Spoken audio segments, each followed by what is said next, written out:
First tip I want to share with you is this whole feeling of kind of like tiredness disguised as avoidance. So, for example, often like we feel lazy, like simply because our body and our mind are exhausted. It's kind of like a hidden burnout.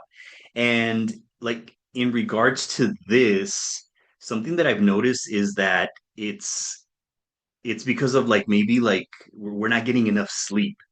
And I think sometimes like sleep, a lot of people don't really think about how important sleep is. And when we are able to make sleep a priority, it really changes everything. It changes your mood, it changes your energy. When you have more energy, you're more productive. When you're more productive, you make more money, you can do a lot more. And also in regards to what you're eating as well. It's very important that we're watching what we are eating because based on what we did in the last 72 hours when comes to our sleep, when it comes to the foods that we ate, when it comes to the exercise that we had or didn't have, and then also with the people that we're around, that's going to determine how we feel today. So for yourself, in these four areas, where are you on a scale of 1 through 10? For example, your sleep, how much sleep are you getting? And if you're getting, let's say, 4 hours of sleep, how can you increase it to 4.5 hours? I'm a big believer in tiny habits, making small increments as opposed to trying to get everything right, like get 8 hours, 10 hours of sleep. You have to make sure that you are giving yourself goals that are actually attainable, goals that are actually doable, that you can actually do them. So make sure that you are doing them as micro habits. Or, for example, the foods that you're eating. If you're drinking too much soda, if you're drinking soda every day, maybe reduce it to 6 days and then eventually to 5 days. If you're not doing any exercise, I've had clients where they just start off with 5 minutes, 5 minutes of exercise. Start somewhere. And in regards to the people that you're around, what is it that you need to do in order for you to be well when it comes to the people that you're around? Maybe you have a lot of people that are energy vampires. And the best way to take inventory of the people that you're hanging out with is by looking at the 5 people that you are with every week. Who are these 5 people that you are with every week? And take inventory. Let's say if everybody that you're around is a five, that's a score of 25. You divide that by five. So your energy is at a five based on the people that you're around. And then what do you need to do to improve that? Maybe you need to set boundaries. Maybe you need to stop hanging out with them. Maybe some of the people that you're hanging out with, you don't need to be around anymore because maybe they bring you down too much and you continue to allow this. So, those four areas, drop it in the chat. Like, what do you need to work on? Is it your sleep, the foods you eat, what you drink, the exercise you do or don't do, or the people that you're around? So that's the first tip. The second tip is procrastination. It's almost like this mental laziness. It's almost like this overwhelm that triggers our brains to avoid and not to do and being unwilling to take on all this work. It's like too much cognitive overload. Like there's too much going on in our brains that we feel tired. So like sometimes like, I don't know if your brain like does it ever like shut down when it sees like that to-do list or maybe like the to-do list is too long and you're just thinking about it so much that it just paralyzes you from doing anything about it. So for this, what I like to do is I like to break the task down into like bite-size actions. I like to just kind of like reduce them into chunks. And when I reduce them into chunks, it makes it a lot easier and it's a lot doable because now I'm thinking of this task as okay, I have to write this chapter for this book. It's 2,000 words. Let me start with 200 words. Let me start with the 100 words. Let me break it down into a little bit. Let me start with the intro. Let me start with the sentence. Something that is doable, something that's attainable to kind of get that ball rolling. And something that I like to do is I like to use this 2 minute 2 minute strategy. where I just get started on the task and I do it for 2 minutes. And then once I do it for 2 minutes, then I usually end up like doing it or I get a lot done. And that's what happens with people is that when they're when they get started with the task, they they actually get it done. It's a lot easier to get something done when you are just getting started. The hardest part, I think, is just getting started. And what we often do is we hesitate. We hesitate to get started. And when we hesitate to get started, it's because of the fear of, oh man, this is going to be boring. This is going to be too much work. This is going to be something that I might not be able to do well. We make up all these excuses and then we paralyze ourselves and then we end up not doing it at all. And then when we end up not doing it at all, we beat ourselves up, we're hard on ourselves, and then it's just a vicious cycle. We keep doing it over and over again. So for you, I would just encourage you to just get started. Just do those 2 minutes, and then before you know it, you'll be done, and you'll think about it, and you'll say, "Wow, I thought that task was going to be an hour or 2 hours, and then end up being 15 minutes." And I like to do this rule, this strategy that's called the 25-5 rule. So what I like to do is I like to just put a timer for 25 minutes and then I get my work done, as much work as I could possibly get done, and then I take a 5 to 10 minute break and then again, I start doing another 25 minutes and then take another 5 minute 10 minute break. And then I do this as many times as time allows me to do so. So for you, it could also be maybe you only can do 5 minutes, 10 minutes. Again, bite size strategies where you are doing a little bit. As long as you're doing something, make sure that you are doing something and that you're not getting stuck. Now, the next thing that the reason why people kind of get stuck is because of this fear of failure. We think that we're going to fail. And fear and this emotional resistance that we have, it's not really like a lack of effort that's what's really stopping you. And it's just anxiety that's really like in your body that's kind of making you think that you're lazy.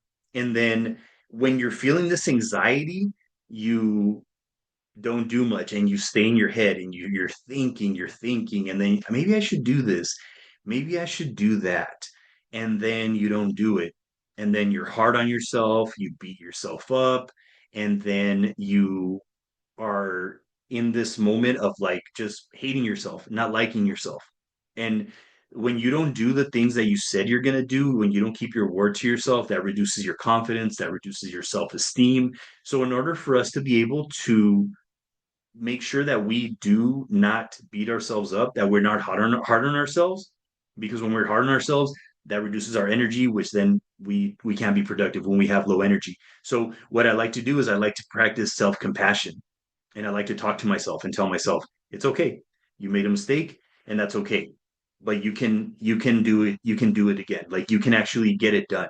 It's okay. You have another hour. You can do some work in that hour. Talk to yourself. Your self-talk is extremely important because whatever you tell yourself, that's going to turn into a thought. That thought will turn into a feeling. That feeling will turn into an action, and that action will turn into a result. If you get a negative result, here comes another negative thought, feeling, action, result. So make sure that you are storing positive thoughts in your brain when you maybe don't get something done that you know you should have gotten done. But again, being kind to yourself and making sure that you also talk to somebody that appreciates you, somebody that can help you too. Accountability is really important as well, or at least somebody that can hear you out and hear your thoughts, that you're being hard on yourself, so that they can have that empathy and compassion for you. So very important that you choose the person that is actually going to be there for you, that's not going to beat you up more than you already are beating yourself up. So make sure that you're having compassion for yourself and also that you're reaching out to somebody. It's very important that you ask for help. And remember, asking for help is not a sign of weakness. It's actually a sign of strength, because now you won't be stuck and you'll be able to move forward because you ask for help. Very important that you ask for help. Now, the next thing is um sometimes like what happens is that our brains just maybe want something new, which is the shiny object syndrome. And sometimes I get this. I have this idea that maybe it's like, oh, that'd be fun or that'd be really cool to do. And then you are just overthinking it, or maybe you get excited at the beginning and you're doing it for a little bit, and then you stop doing it, you lay it down, and then you go to another shiny object, and you're constantly just picking stuff up and dropping it, and then picking it up and dropping it. And you never are getting anything done. And then this causes frustration in your head. And then again, yeah, you're feeling like sad, you're just bored. So for us to be able to make sure that we don't get lost in this shiny object syndrome is making sure that we're setting goals that will keep us on track, making sure that we are clear on our path and where we're going. Because the reason why a lot of people don't take action or don't stick with something is because they don't have clarity of where they're going. So in order for you to get clear, I usually use a this tool called OPA, and that's outcome, purpose, action. So what you need to do is you need to figure out what is your outcome. What do you want to attain this year? Maybe you want to attain $100,000. Okay. And then the purpose, why do you want it? Oh, because you want to take your family on more trips. And then what are the tiniest actions that you can take in order for you to get to that goal? And using this framework a lot can help you a lot to make sure that you're getting stuff done. So, what is the outcome that you want? What is the why is that so important for you? And then the action. You see, and the reason why the purpose is so important is because when you know exactly why you're doing it, whenever you feel like giving up or whenever you feel like you don't want to do it anymore, you remember your purpose and you know exactly why it is you're doing it. Maybe you're doing it for your family, maybe you're doing it for yourself, maybe you're doing it to get more healthy. Whatever it is, make sure that you have a why. And then the final thing that I want to share with you is this thing around like kind of like making this pattern of like laziness just habitual. Like it's it's like in regards to this, your routine, not having this willpower, and maybe like these small habits that compounded into laziness are now what's running the show. And in order for us to be able to do this, to be able to overcome this, is just changing things in your life. For example, if you're not a morning person and you want to get started with the morning routine, you change that identity into I am a morning person. I can do this. I'm going to wake up 10 minutes early. I'm going to wake up 15 minutes early and I'm going to get started on these goals. I'm going to make sure that I go out for a walk, I go out for a run, whatever the case may be. It's very important that your identity is what is running the show because your identity, who you are, who you become, is more important than what you do. Because success, it's not to be pursued, it's to be attracted by the person you become. So for you, if you're having trouble knowing who you are, maybe you're having trouble with your identity, maybe you're having trouble with knowing who you are. But for you to be able to do this, and if you don't know who you are, if you don't have values, then I would recommend looking for four people that you really admire and respect and look at what their habits are, look at what their traits are, look at what their characteristics are. And based on their characteristics, write down four characteristics that you appreciate about these people that you wish you would have in your life. And I know for me, that's really changed my life because I wrote down four people that I really admired. One of them was Les Brown, and another one was Tony Robbins. And then when I saw these people, I saw that they were very courageous. I saw that they were very motivating. I saw that they were very inspiring. So I started to write down, I am a motivating person. I'm an inspiring person. I'm a courageous person. And I wrote that down in a 3x5 card. And I remember carrying that with me and then reading it every now and then. I would pick it up and read it.